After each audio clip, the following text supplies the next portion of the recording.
எந்த காலத்திலையும் தன்னை ஒரு தலைவனாக தூக்கிவிட்ட அந்த பட்டியலின மக்களுக்கு அவர் முழு விசுவாசமா இருந்தது இல்ல அப்படிங்கிறதுக்கு 2 உதாரணம் சொல்றேன்.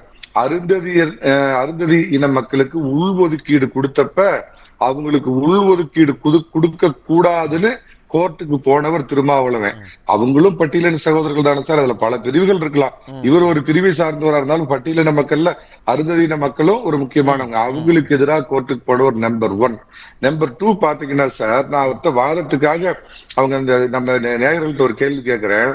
அதாவது ஒதுக்கீடு அப்படிங்கிற அடிப்படையில பட்டியலின சகோதரர்கள் 2 தலைமுறை 3 தலைமுறை முன்னேறின குடும்பத்தினர் தாங்க அதை விட்டுட்டு பட்டியலினத்தை சேர்ந்த மத்தவங்களுக்கு அந்த வாய்ப்பு கொடுக்கணும். ரிசர்வேஷன்ல இனிமேல் நீங்க தொடரக்கூடாது.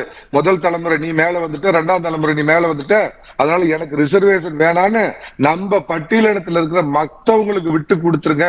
சாதாரண இதே நீங்க சொல்ற இந்த கூலி தொழிலாளி, மலத்தாள்றவன், இந்த தொழிலாளி எல்லாம் மேல வரணும் அப்படின்னு பேச அவர் தயாரா இருப்பாரா?